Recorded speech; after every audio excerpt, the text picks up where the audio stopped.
Entiendo que algunos en la medida que pasen las semanas irán sumándose.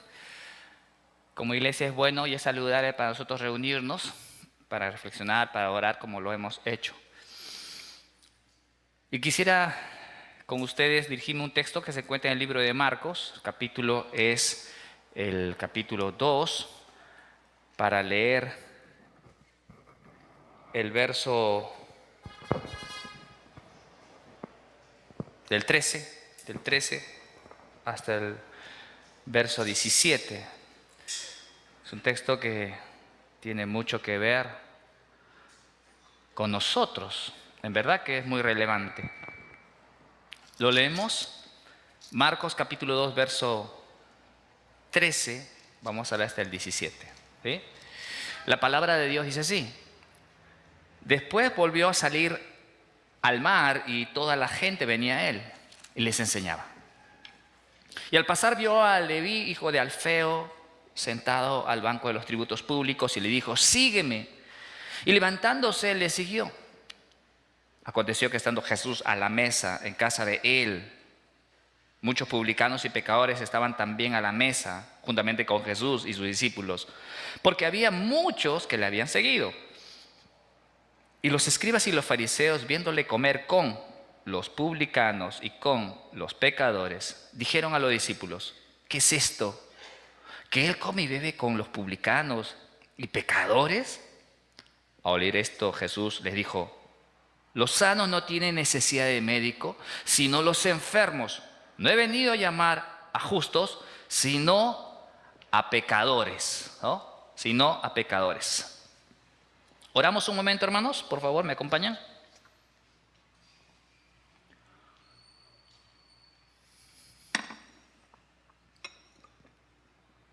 Dios, gracias por darnos este tiempo de podernos reunir como tu iglesia.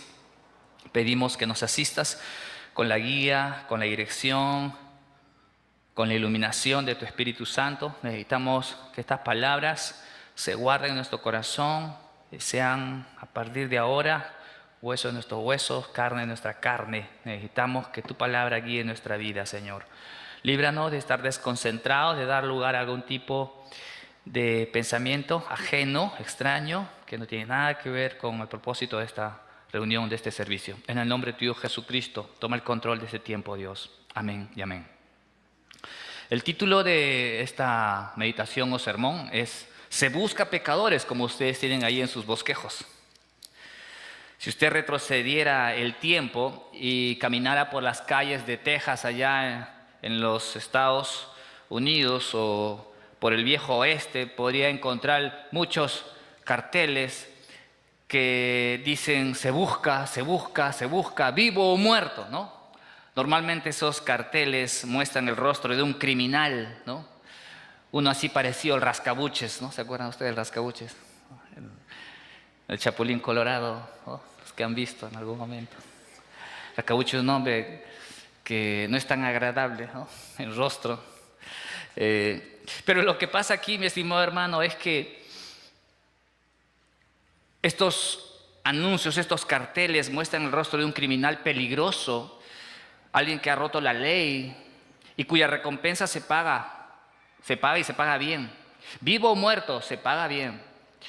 Entonces el mundo busca al pecador para que pague por su error, ¿o no? Eso pasa. Si usted hubiese retrocedido en el tiempo y si hubiese encontrado en ese lugar, hubiese notado esto claramente.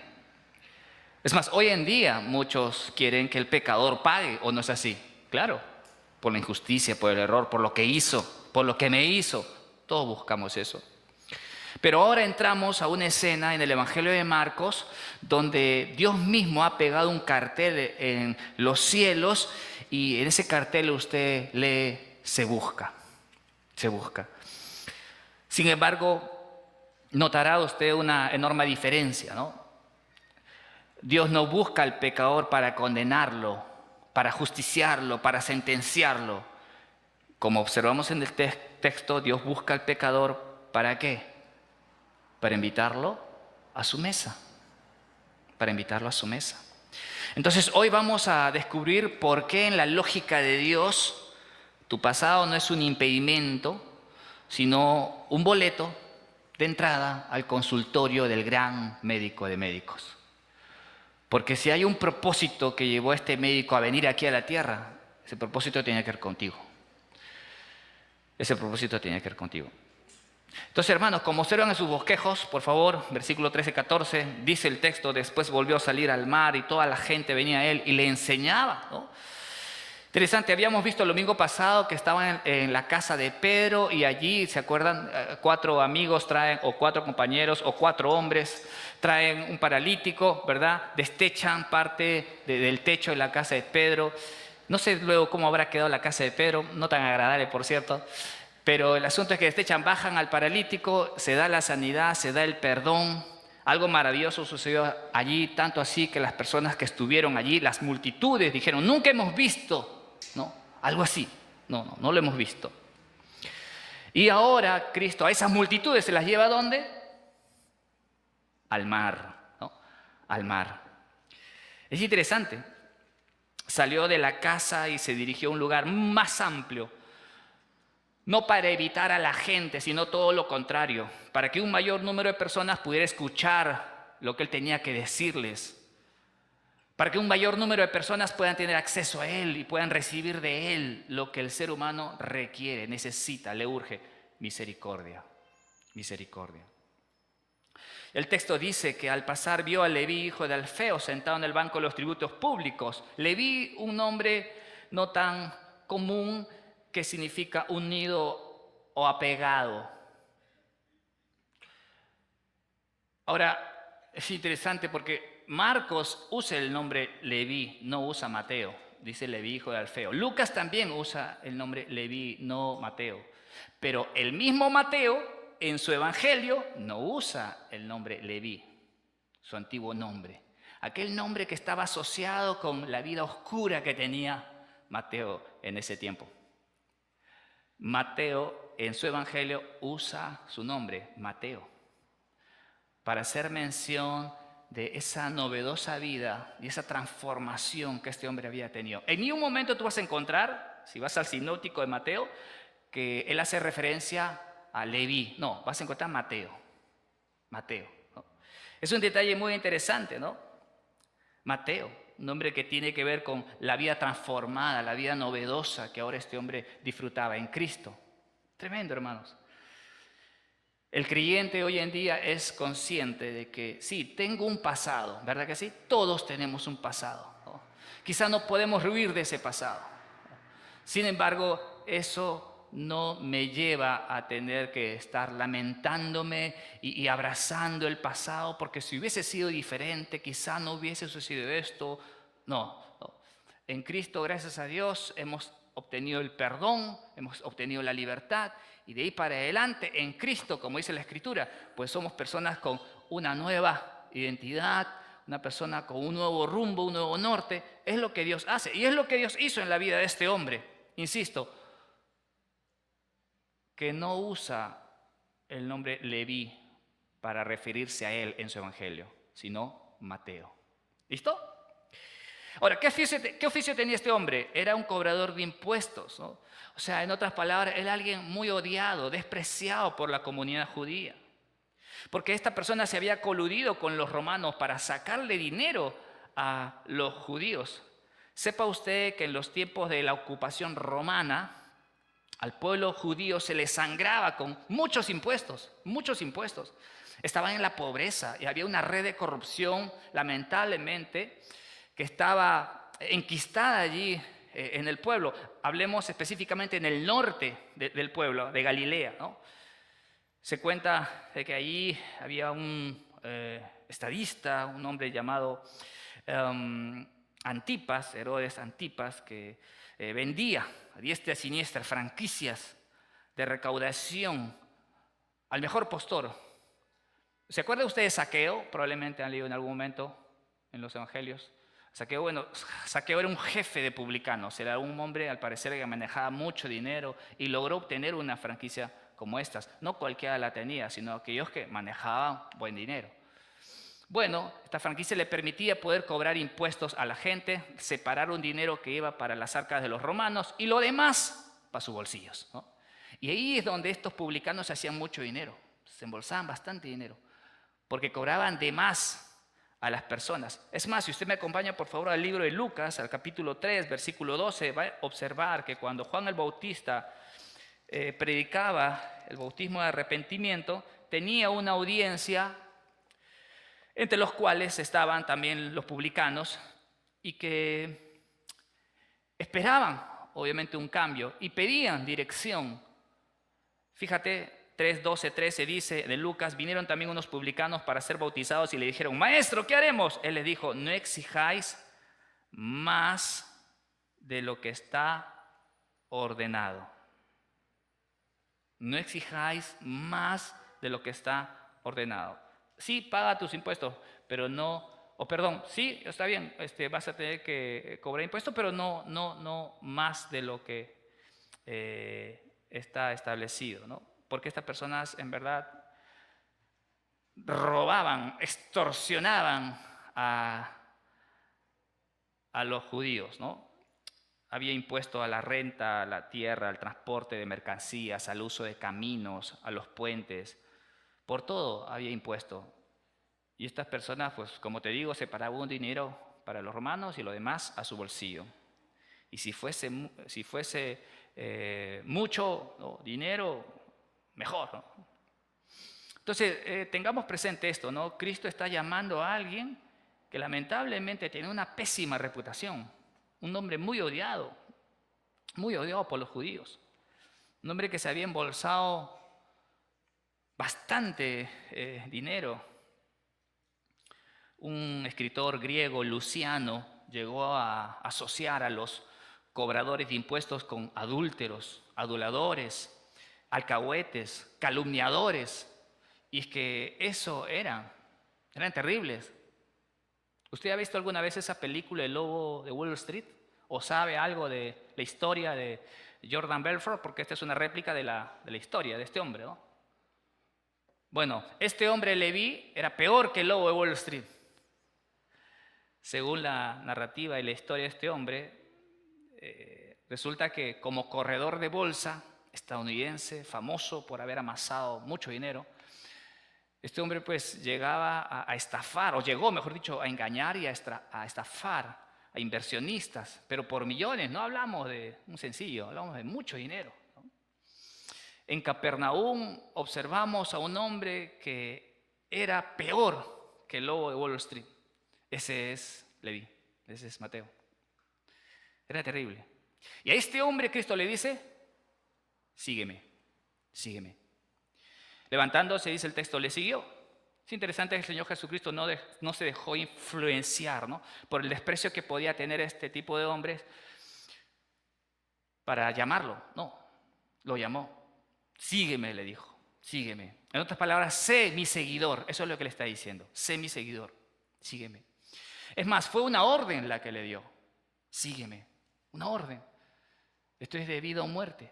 Tienes que hacerlo. Ahora, si bien es cierto, ya habían 4 personas a quienes Cristo había llamado. Habíamos visto en otra ocasión que se había llamado a Pedro, se había llamado a Andrés, se había llamado a Juan, se había llamado a Jacob, ahora se está llamando a Mateo, ¿no? Pero la diferencia de ese grupo de hombres con Mateo era que estos pescadores, si bien es cierto, dejaron su oficio de pescadores, ¿no?, en cualquier momento, si cambiaban de opinión, podían volver otra vez a tomar ese oficio, pero este hombre no, Mateo ya no podía hacer eso. El hecho que Cristo le diga, sígueme, era desafiante. Aceptar el llamado significaba dejar todo, dejar todo. De por medio había contrato con los romanos, tenía que romperse. Pudo haber habido una inversión de dinero, recuerda, no cualquiera era un publicano. Tuvo que haber perdido su inversión. Pudo haber obtenido cierta posición oficial, recuerda que era resguardado por el gobierno, lo perdió. Pudo haber perdido su seguridad, lo perdió.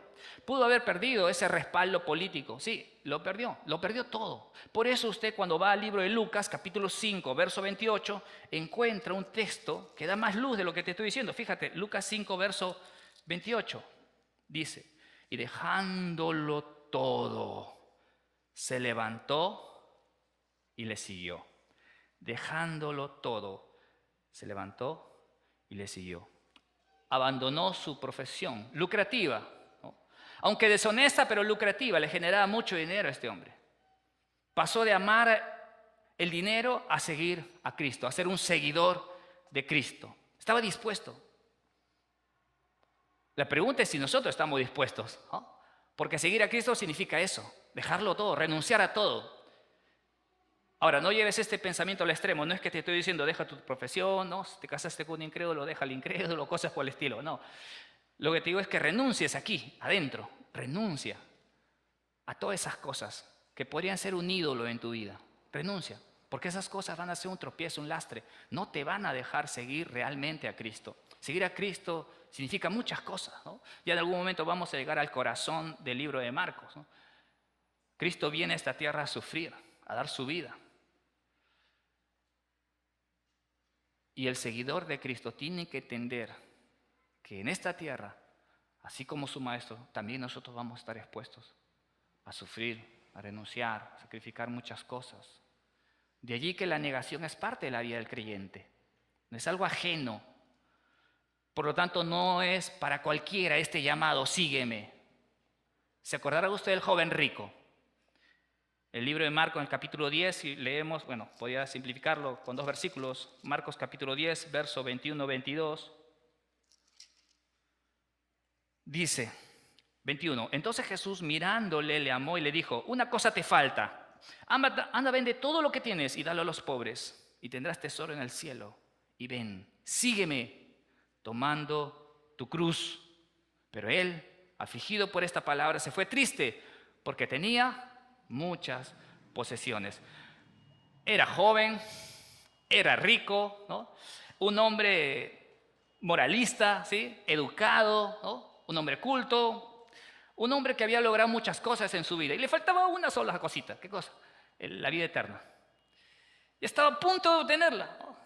Y Cristo le dice, solo una cosa te falta, mira, anda, vende todo lo que tienes, dale a los pobres y ven y sígueme. Pero él tenía a ese ídolo dentro del corazón. Su posesión era su refugio, era su fortaleza, era todo. Seguir a Cristo te va a costar todo, mi estimado amigo, mi estimado hermano. Nos cuesta todo.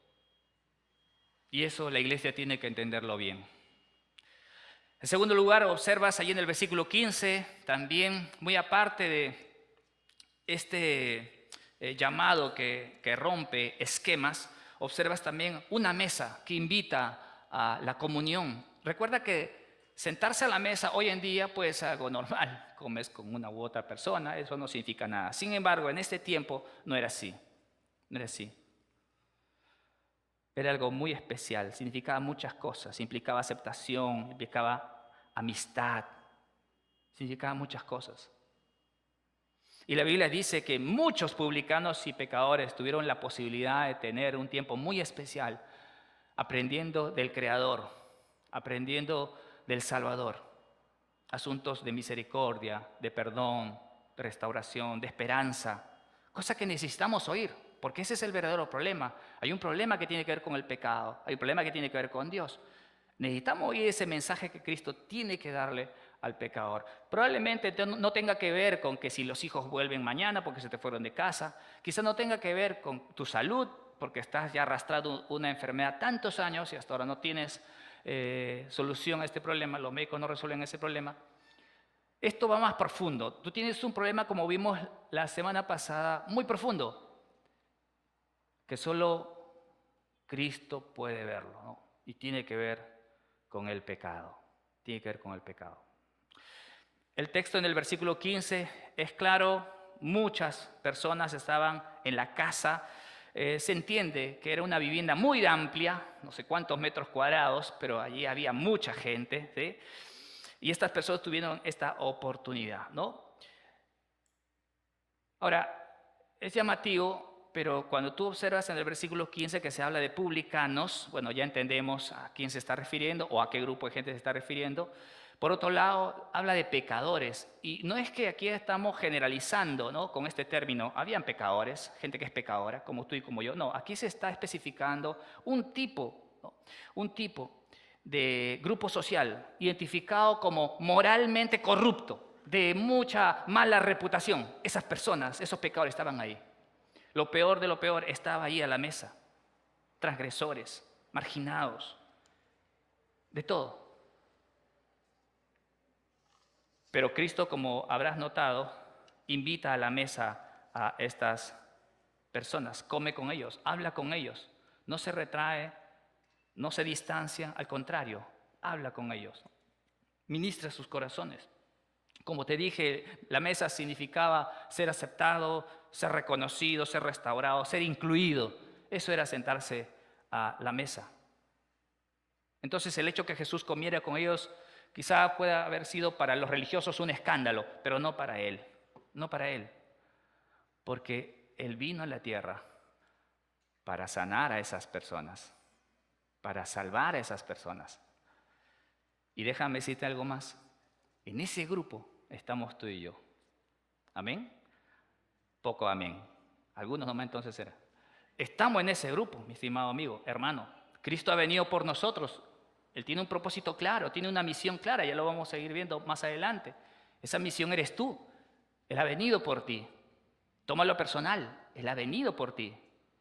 Mi misión eres tú, como diría, ¿no? El caballero del invierno, ¿no? Mi misión eres tú. Tú eres mi misión. ¿Ok?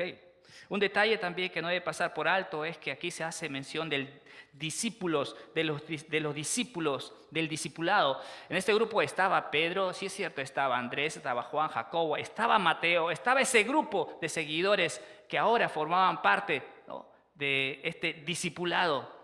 En otras palabras, Mateo había aprendido la disciplina del discipulado. Había aprendido la disciplina del discipulado. Porque él fue ese referente, ¿no?, que pudo servir para que más personas lleguen a Cristo. Eso es discipulado. Mark Dever habla del discipulado diciendo esto: seguir a Jesús y ayudar a otros a hacer lo mismo. Eso es discipulado, ¿no? Y bueno, y en fin, hay muchos autores que hablan y dan conceptos de discipulado. Yo también puedo poner mi granito de arena acá, ¿no? ¿Por qué no? Pienso que el discipulado es esto. En la medida que voy siguiendo a Cristo, voy ayudando a otros a hacer lo mismo. En la medida que el cristiano sigue a Cristo, ayuda a otros a hacer lo mismo. Eso es el discipulado. Y aquí hay un problema, porque tú te vas a dar cuenta. Eso es natural. Eso es normal en un creyente, en un hijo de Dios. Lo anormal sería todo lo contrario, ¿no? Que no sigas a Cristo y como resultado no vas a ayudar a otros a seguirlo. No vas a hacer eso. Por eso es bueno que la iglesia también se examine y vea, ¿no?, cómo estoy respecto al testimonio. Estoy siendo ese referente. No solamente estoy siguiendo a Cristo, estoy ayudando a otros a seguir a Cristo, porque eso es discipulado. En la medida que sigo a Cristo, ayudo a otros a seguirlo. Debería ser así, hermano. Recuerda, debería ser así. Si no es así, necesito examinar esto. No sería dable que en la iglesia se dé esto, se enquiste, ¿no?, esto. No. Como creyentes estamos llamados a seguir a Cristo, ¿verdad que sí? Eso significa ayudar a otros a seguirlo. Así es que, hermano, cada vez que hay un evento donde se invite a la iglesia, ¿no?, a evangelizar, a traer invitados, aprovecha esa oportunidad para hacerlo. Cuando a veces hay salidas para evangelizar, aprovecha esa oportunidad. Cuando tiene la oportunidad de conversar con un familiar o ser querido, o amistad, predique, siembre la palabra. No, es que yo no soy un teólogo, yo no tengo muchos años en la fe. No necesitas ser un teólogo, tener muchos años en la fe. Basta simplemente decir lo que Cristo ha hecho por ti, cómo Cristo ha mostrado misericordia. Lo ves en la Escritura. El endemoniado gadareno no era un teólogo, no era una persona que tenía mucho conocimiento, años en la fe. Este hombre quiso seguir, si bien es cierto, a Cristo, pero Cristo le dijo: anda a tu casa, ¿no?, y cuenta las grandes cosas que Dios ha hecho contigo, cómo ha tenido misericordia de ti. De eso se trata, hermanos. Así es sencillo. Así que seamos la voz del Señor, sigamos difundiendo. Copiemos lo que este hombre Mateo estaba haciendo aquí. Ok, volvamos otra vez al texto. Habrá sido un momento muy especial conversar con el Salvador, ¿no?, escuchar de su boca palabras de gracia, de misericordia, de esperanza. Eso sí que pudo haber sido medicina para el alma de las personas que estaban ahí reunidas, como también lo son hoy en día para nosotros, para nosotros. Cristo vino a dar lo suyo, a bendecir, a sanar, a salvar, a perdonar, a restaurar. Eso hace Cristo. Las personas, los fariseos religiosos, no pensaban así. Estas personas tenían el complejo de Rowe. ¿Se acuerdan de Rowe? En el universo de los X-Men, ¿no? Hay un mutante, una damita, es una señorita, una jovencita, que tenía ese poder de poder absorber la energía, ¿no? Los pensamientos, ¿no? de aquella persona a quien tocaba, ¿no? Podía ser fulminante, podía matar a la persona. Entonces esta mujer tenía que estar vestida con un traje especial, guantes especiales, ¿no? Porque al mínimo contacto podía absorber la energía y matar a esa persona. Bueno, estas personas, los religiosos de este tiempo, al parecer tenían esa mentalidad. Ellos creían que si te acercabas demasiado a un pecador, se te podía pegar el pecado. Al leproso, ¿cómo acerca al leproso? Al publicano, ¿de qué estás hablando? Una prostituta no puede ser. Por eso es de allí el reproche, ¿no? ¿Cómo es que come con esta gente? ¿Qué está haciendo este rabino? Se va a contaminar, ¿no? Es tremendo. Pero yo te pregunto algo, ¿qué pasaría si alguien con un poder inverso al de Rowe, este mutante, ¿no? Luego de tocar a un enfermo, no se enferma, sino todo lo contrario, transmite su salud? ¿Qué pasaría si alguien que al sentarse a la mesa con un impuro no se vuelve impuro, sino todo lo contrario, transmite su pureza? ¿Qué pasaría? El reino de Dios está aquí, hay algo sobrenatural que está pasando, alguien muy especial está haciendo algo que no es común, alguien que tiene el poder, la capacidad de hacer esto. ¿Solo es Dios o no? El reino de Dios estaba allí, el reino de Dios estaba allí, mi estimado hermano. Téngalo presente. Cristo tiene tal poder que puede tomar lo tuyo y darte lo suyo. Este poder sobrenatural solo es de Cristo. Él puede tomar lo del pecador, sus pecados, y dar lo suyo, darle lo suyo. Es lo que Cristo hizo, según de Corintios 5:21. Acompáñame, por favor, un texto muy interesante.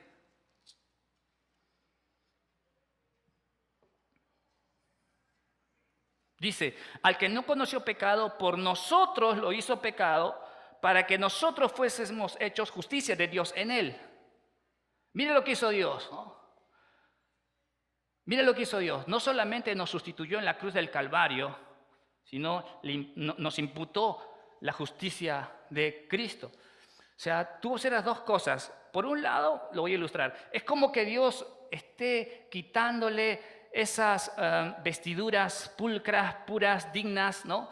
Reales de Cristo, y nos las esté dando a nosotros y quitándonos a nosotros esas vestiduras andrajosas, pestilentes, viejas, y poniéndoselas a Cristo. Eso es lo que hizo Dios por nosotros. Ese poder solamente lo tiene Dios. Dios puede tomar lo tuyo para darte lo que es suyo. Eso es lo que hizo Cristo. Pero estas personas, estos religiosos, no entendían eso. Ellos no entendían eso. Ellos pensaron equivocadamente que el pecado podía pegarse. El pecado era como la varicela. No te juntes a él, no lo toques, está a pegar, ¿no? Ellos pensaban que era así. No era así. No era así. No era así. Pensaban totalmente mal, ¿no? Recuerden, Jesús no se sentó a la mesa para volverse como ellos. Él se sentó a la mesa con ellos para que ellos puedan ser como Él. Y Él sigue haciendo eso hoy en día. No es prejuicioso, no es discriminador. Ahora, no lleves también esto al extremo, ¿ya? Porque entiendo que tú tienes una responsabilidad, tenemos que ser luz y sal en esta tierra, ¿verdad que sí? Entonces tienes que tener bastante cuidado cuando se trata también de evangelizar, porque podrías pensar equivocadamente, entonces voy a volver a mi vieja vida, ¿no? Con mi compadre, este trago, abre el vino, ¿no? Trae para acá la cerveza. No, no. Voy a visitar esos viejos lugares, tengo que ganarlos, ¿no? No se trata también de ser imprudentes, sino sabios. Ayúdeme, por favor. Entre Tercera de Juan y Apocalipsis hay un libro que se llama Judas. Observemos en el versículo 22, 23 lo que dice, ¿ya? Dice, Judas 22, 23. Dice, a algunos que dudan, convencedlos. A algunos que dudan, convencelos. A otros, salvad, arrebatándolos del fuego. Y de otros, tened misericordia, con temor, aborreciendo aún la ropa contaminada por su carne. Entonces, si tú vas a ser un referente, si tú quieres impactar, afectar la vida de tu familia, de tus amistades, sí, lo puedes hacer. Es más, deberías hacerlo. Puedes poner tu granito de arena ahí, pero siempre aborreciendo la ropa contaminada por su carne, ¿no? O sea, siempre con prudencia, ¿no? Ten claro que puedes ser selectivo. Tú persigues un propósito, es difundir el Evangelio, es sembrar la palabra de Dios en los corazones de las personas. Deja que Dios se encargue del resto, pero tú puedes sembrar la palabra. Entonces actúa con mucha prudencia. ¿Listo? Ok, número 3, verso 16. Obviamente esta gracia, esta invitación, ¿no?, a estar a la mesa, compartir la mesa con Cristo, significa un escándalo para la religión. Es el escándalo que produce la gracia. 16 dice, y los escribas y los fariseos, viéndole comer con los publicanos, con los pecadores, dijeron a los discípulos, ¿qué es esto que él come y bebe con publicanos y pecadores? Estas personas no estaban dentro, estaban fuera de la casa de Mateo, a la distancia, observando meticulosamente lo que estaba pasando, con quién habla, por qué, mira, a quién se está dirigiendo el Salvador. O sea, estaban observando muchas cosas, ¿ya?, pero a la distancia. Y luego de que, al parecer, terminó el banquete, comenzaron a murmurar. Se acercaron a los discípulos y dijeron, ¿qué es esto que él come y bebe con publicanos y pecadores? O sea, en realidad aquí tú no observas un deseo sincero por entender ciertas cosas. Tú lo que observas es una pregunta que te habla de desprecio, ¿no? No fue una consulta genuina, sino fue una acusación cargada de reproche. Hubo reproche allí. El hecho que Jesús compartiera la mesa con personas consideradas de mala reputación resultaba ofensivo para ellos. Estas personas que pensaban que al leve contacto podías contaminarte, no entendían lo que estaba pasando. Los religiosos de ese tiempo eran expertos en marginar personas. Claro, porque no hablas como ellos, no vistes como ellos, no piensas como ellos, no te comportas como ellos, entonces tú tienes que ser desplazado, ¿no? No eres parte de este grupo. Bueno, estas personas eran así, eran así. El orgullo egoísta los dominaba. ¿Te han marginado alguna vez, mi estimado hermano? ¿Te has sentido marginado alguna vez? Bueno, eso en este texto se observa claramente que la religión le gusta hacer eso. Pero Cristo no es así. Cristo no margina a nadie. Cristo llama al arrepentimiento. Llama a la gente para recibir solamente lo que Él puede dar y nadie puede hacerlo. Salud, salvación, perdón, vida eterna. Otra pregunta. ¿Y tú te has marginado alguna vez? No te estoy diciendo si te han marginado, sino si te has marginado tú alguna vez. Claro, podría ser, ¿no? Probablemente esos miedos o inseguridades que puedan estar generando un conflicto en ti te llevan a eso. Esas mentiras que puedes estar creyendo te llevan a eso. Recuerda que en Cristo hay libertad. ¿Está bien? Y lo más saludable para una persona es creer y confiar plenamente en las palabras del Salvador. Estas personas, estoy seguro, se sentían muy a gusto en la mesa, muy a gusto. Escucharlo, reflexionaban, compungidos probablemente, estaban decididos a seguir el mismo camino que había seguido Mateo. Será por eso también que en la Escritura observas que habían discípulos ahí, ¿no? Gente estaba dispuesta a seguir a Cristo. O probablemente ya lo estaba haciendo. Pero déjame decirte algo. Cristo no margina a nadie, no discrimina a nadie. Él no hace excepción de personas. Así no se comporta Él. Si tú me acompañas rápidamente al libro de Efesios, notarás capítulo 2, versículo 12 y 13, que Cristo hace todo lo contrario. Efesios capítulo 2, versos 12 y 13.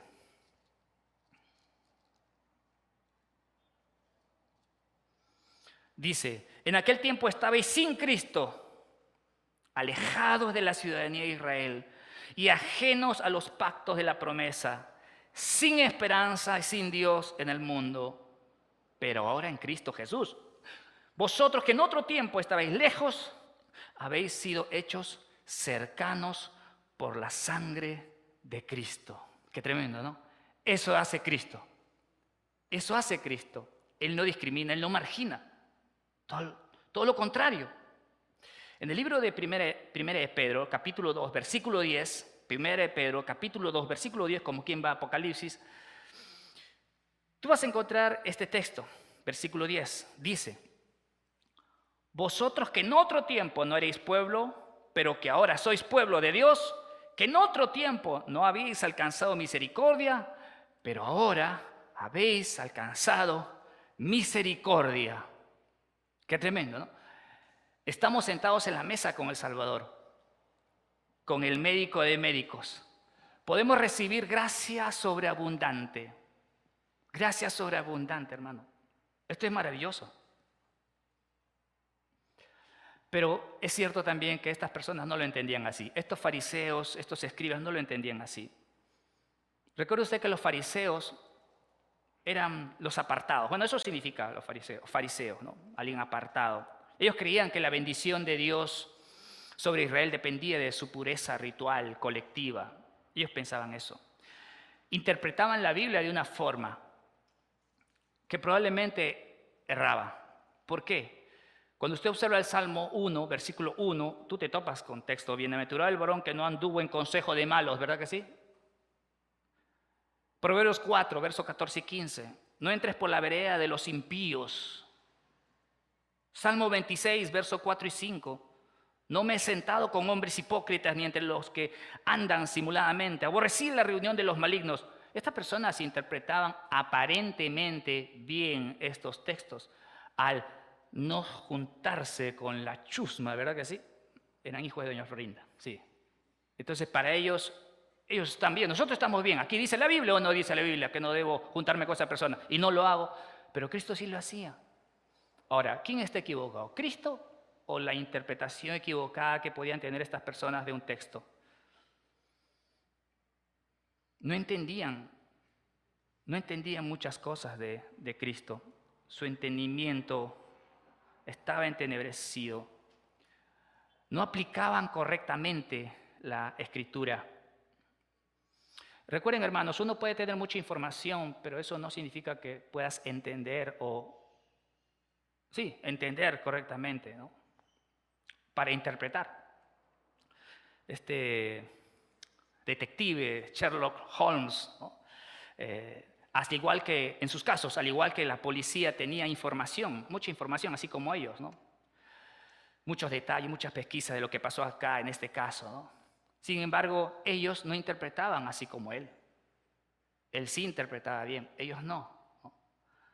Entonces, a veces tú puedes tener mucha información, pero lamentablemente no entiendes, creo, correctamente. Por lo tanto, no interpretas apropiadamente. Ellos tenían un problema aquí adentro, en el corazón.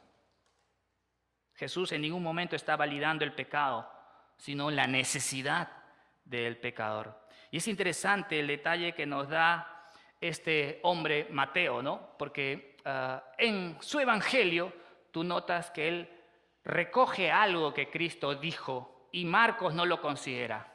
Un ejemplo, si vas al libro volvemos otra vez al libro de Mateo y te ubicas en el capítulo 9, en el versículo 13, bueno, del 12 podemos leer, dice, al oír esto Jesús les dijo, los sanos no tienen necesidad de médicos, sino los enfermos, id pues y aprender lo que significa misericordia quiero y no sacrificio. porque no he venido a llamar a justos sino a pecadores al arrepentimiento. Es interesante porque este publicano consideraba que la misericordia de Dios era vital, ¿no? O fue vital para experimentar este llamado, ¿no? Para ser parte ahora del reino de Dios. Es tremendo, ¿no? Cosa que al parecer se habían olvidado los fariseos. Para ellos, por más que conocían Oseas 6:6, por más que conocían Isaías 58, por más que conocían al pie de la letra el Levítico, o sea, no lo entendían y no lo interpretaban correctamente. Había un problema serio. Es que así es la religión, así es el legalismo, así funciona. Todo depende de ti, todo está centrado en el hombre, no en Dios. Versículo 17, ya para ir concluyendo. Recuerden, si bien es cierto, hubo un escándalo, ¿no? Cristo puso las cosas bien claras aquí. Él vino con un propósito bien claro. Y lo expresa. Leamos, por favor. Verso 17. Al oír esto, Jesús les dijo: los sanos no tienen necesidad de médicos, sino los enfermos. No he venido a llamar a justos, sino a pecadores al...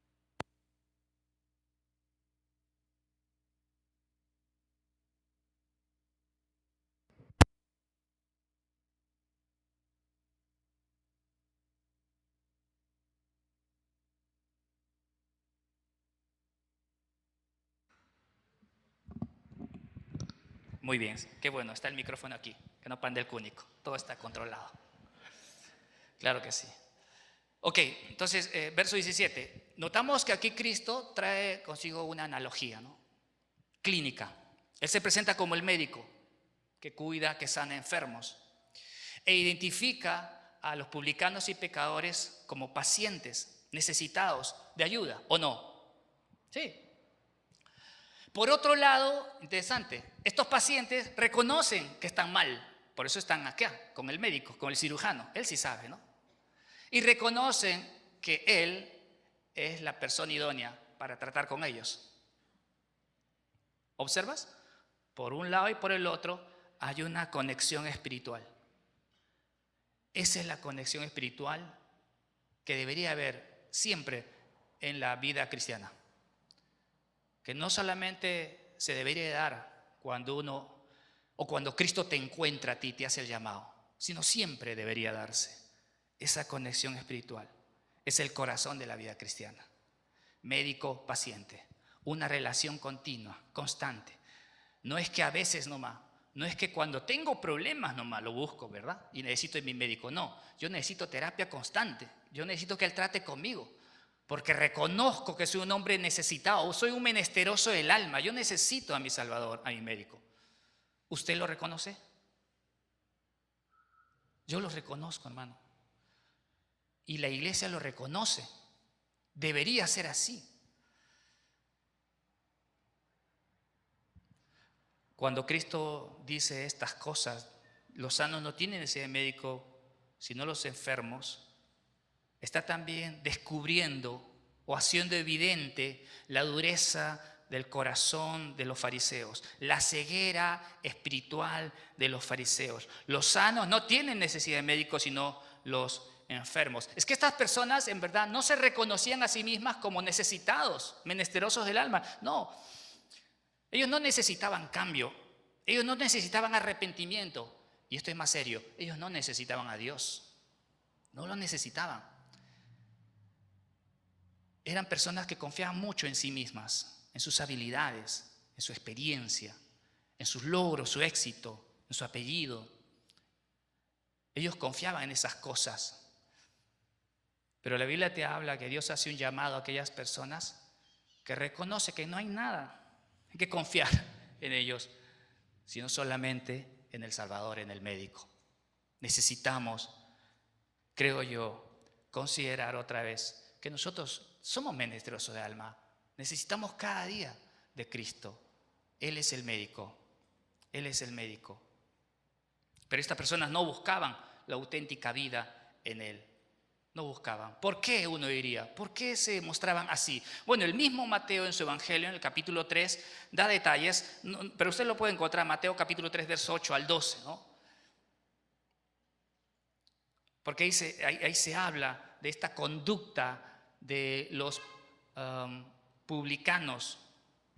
Se hace evidente el problema que ellos tenían. Mateo lo muestra ahí. El problema real de los fariseos no era la ignorancia doctrinal. El problema real era la falta de arrepentimiento genuino. El problema real era que había una desmedida confianza en su identidad religiosa. Súmale a eso sus logros, ¿me entiendes? Todo, súmale ahí. Su mayor enfermedad entonces no era el pecado en sí, sino la incapacidad de admitirlo. La incapacidad de admitirlo.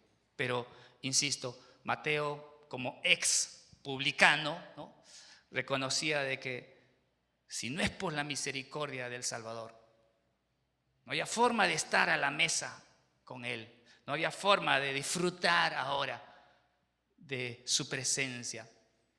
No había forma.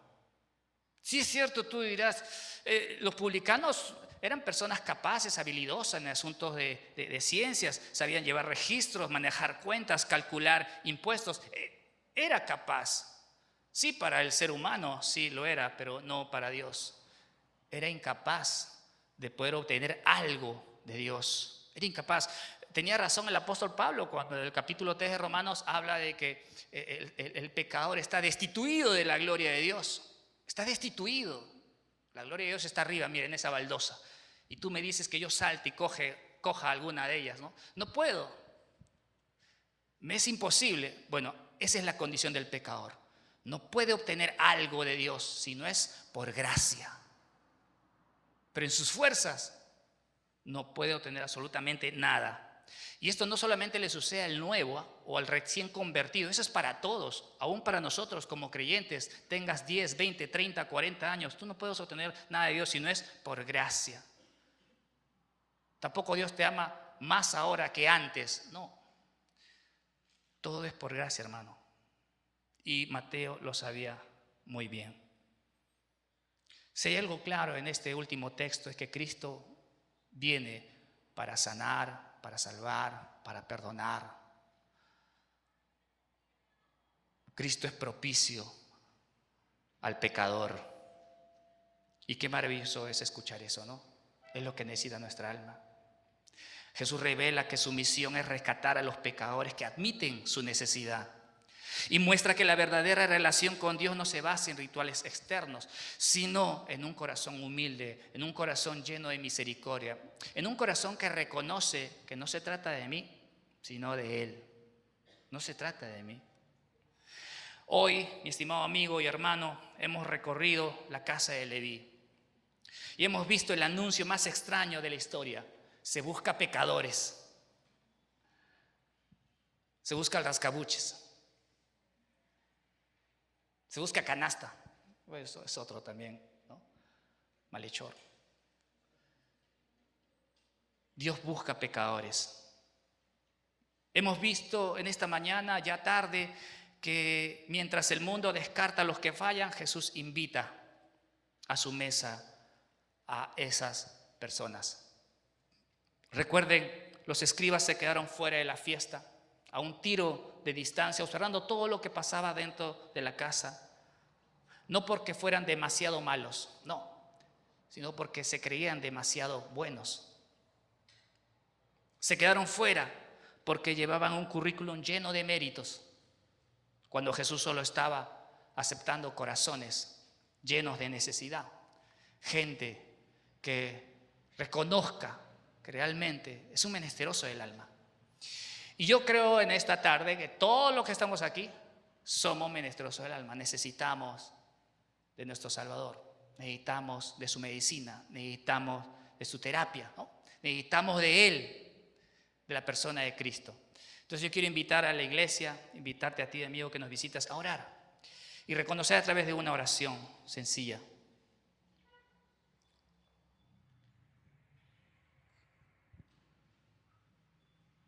¿Oramos?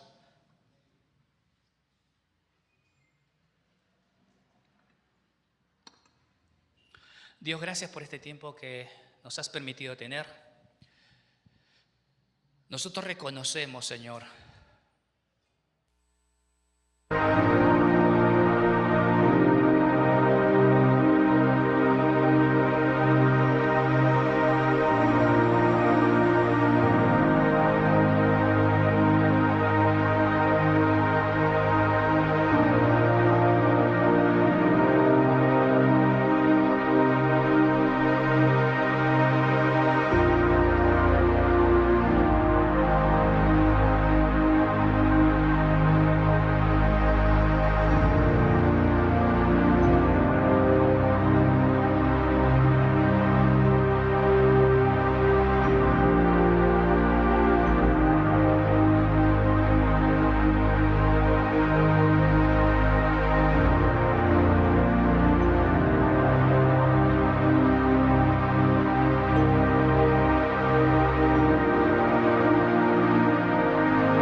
es sabio refugiarte en la religión tampoco.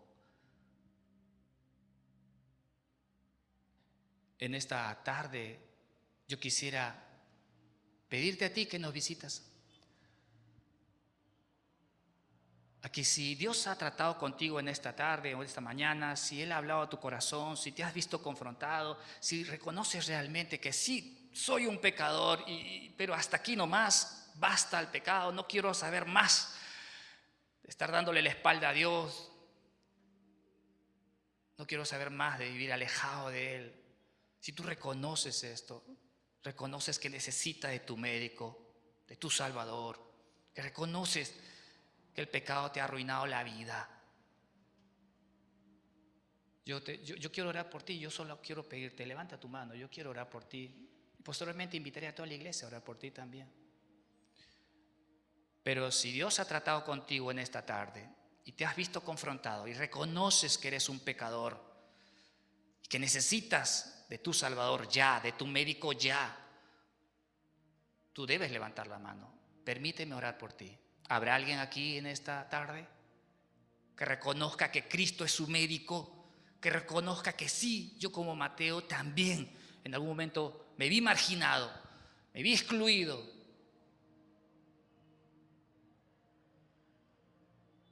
Que reconozca como Mateo que sí, yo he hecho cosas malas, yo me he portado mal, he dicho cosas indebidas, he hecho cosas que no son buenas, he lastimado personas, he robado gente. Si tú tienes la valentía de reconocer en esta tarde que así como estas personas necesitas de tu Salvador, de tu médico, si tú reconoces eso, yo te invito a levantar tu mano. Yo quiero orar por ti. ¿Eres tú? Si eres tú, levanta tu mano. No pierdas la oportunidad. Si Dios ha tratado contigo en esta mañana o ya tarde, levanta tu mano. Yo quiero orar por ti. ¿Eres tú? Dios te bendiga, varón. ¿Hay alguien más que se suma? ¿Hay alguien más? ¿Quién reconoce que realmente es pecador y que ha vivido en este tiempo alejado, alejada de Dios? Posiblemente corriendo detrás del dinero. Probablemente movido por una ambición egoísta. Siempre alejado de Dios. dependiendo mucho de tus fuerzas, de tu capacidad, de tu inteligencia, de tus créditos, pero nunca de Dios. Si hay un valiente o una valiente que reconoce eso, levanta tu mano, necesito orar por ti. ¿Habrá alguien más? ¿Habrá alguien más en esta sala? Si eres tú, levanta tu mano.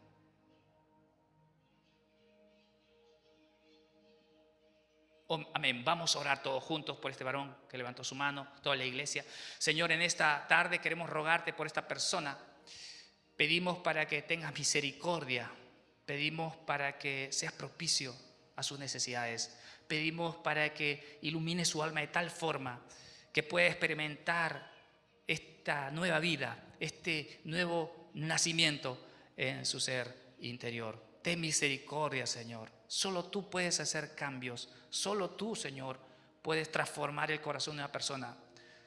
Solamente tú puedes lograr que alguien renuncie a todo por ti. Solo tú puedes lograr eso.